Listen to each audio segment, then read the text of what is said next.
The child welfare and foster system holds perhaps the greatest power a state can exercise over its people, the power to forcibly take children away from parents and permanently sever parent-child relationships.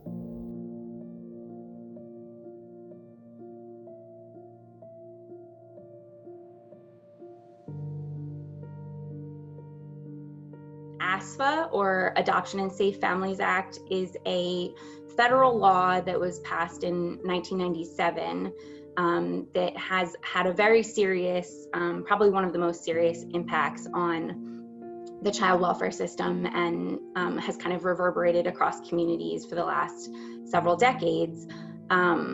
The ASFA Act has changed the timeline for when parents can regain custody of their children. And so it's really created quite a lot of legal orphans in the United States.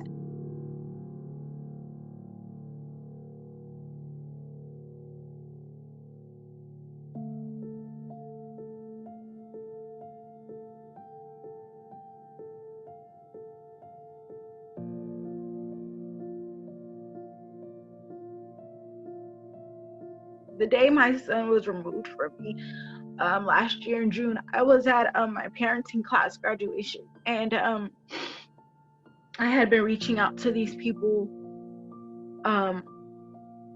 for housing assistance and things like that. So they were very limited with their resources. I remember meeting his new social worker via phone. She was telling me she was just going to come and check on him and, just meet he and I face to face. Instead,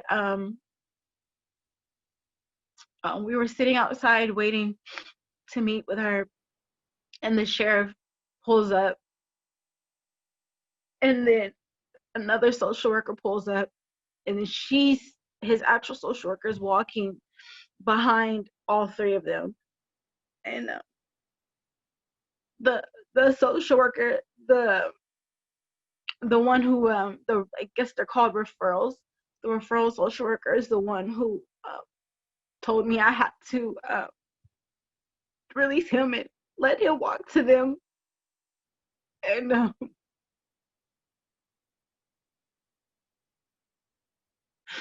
so he walked over to them, and the social worker had to pick him up over the fence. For whatever reason, they were acting like I was going to do something, or they were taking all this precaution. It was just me and my son. And so once they got him in their custody, they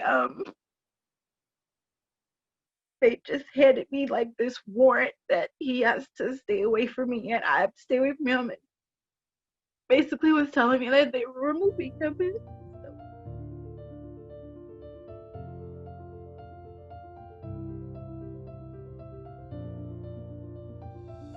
So this timeline is an unreasonable timeline.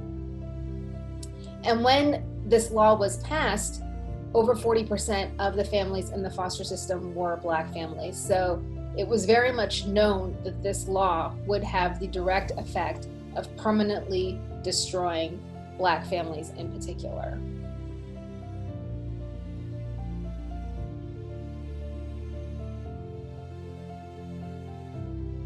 I reached out. What hurts is that I reached out to these people for housing. I reached out to these people for help and support. I didn't just sit there and, when they give you your child back, they put you on the 6-month family maintenance is what they call it, but it's just really checking on you and stopping by and seeing if there's hot water or if there's food or whatever. But I asked numerous times, could they help me with getting into a mommy and me shelter, or I was staying with unstable relatives. I was staying in a sober living who had just called my son nigga. Like, I was not in the best housing situation, so I know that I don't want that for him. I don't want that for me.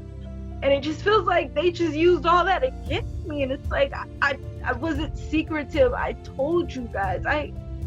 Family maintenance, what is the maintenance part? because some of those same families and communities are policed by the criminal justice system as well as the child welfare system, that can become a barrier for children to stay with family members, even when it's a really old record or a really irrelevant kind of charge. Those communities and families who may have involvement in criminal justice and child welfare, there's just an increased likelihood that the family members who are being looked at or considered for to become a kinship provider may have some sort of barrier to being certified or licensed as a foster parent because of those previous potential encounters with the justice system.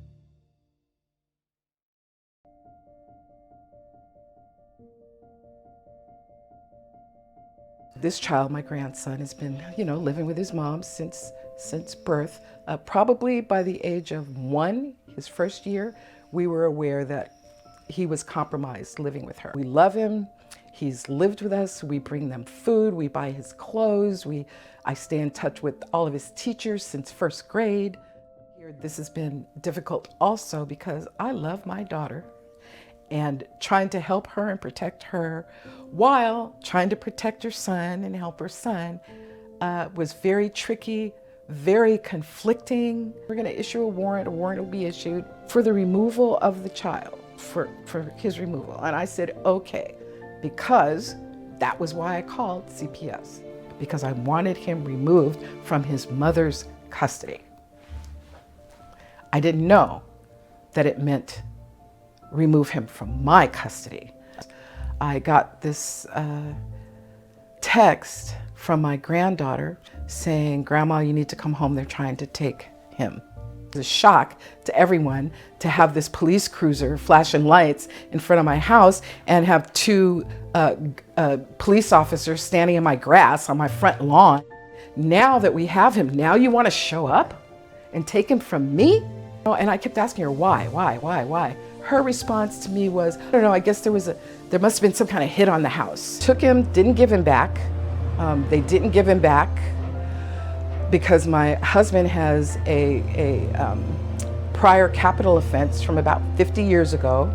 These people represented the state. So I was cautious while absolutely feeling like I needed them to be able to affect what I needed to do, which was take care of my grandson.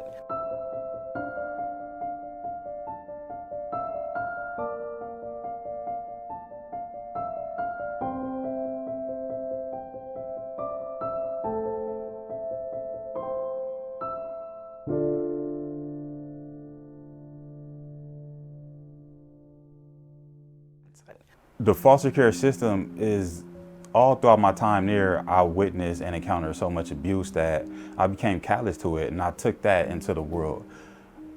Because I mean, at that point, a child can't understand nothing else but, pain and hurt.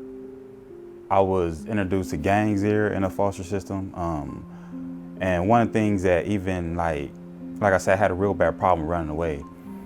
And they were always like, come look for me, come get me, and take me back in. Well, at the age of 15, how I left foster care is that I ran away. And they just gave up. They gave up looking for me. But I felt free, I felt happy for the first time in my life. But also I felt abandoned because, once again, didn't nobody care. They were supposed to protect me. The child welfare system, the criminal legal system, the rotten immigration system, the system we have for public assistance, all of these are very interconnected systems that rely on each other in order to perpetuate narratives that, one, try to convince society that poor people, and in particular Black and brown poor people, are responsible for their social conditions, right? And so do not deserve compassion. And rather deserve jailing, punishment, surveillance, child removal, family separation. And to convince people that wealthy people, that people with privilege and access to power are in these positions because they deserve it. I got arrested maybe like about 10 times.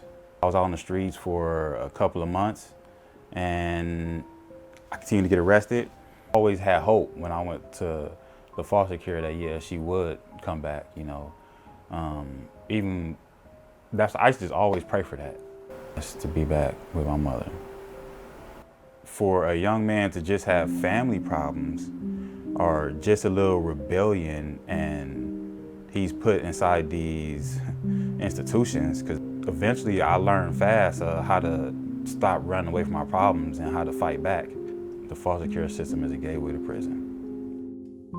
But there's a huge trauma that we don't talk about of the removal of that child from their primary caregiver. I wish I could just wake up to my baby every day.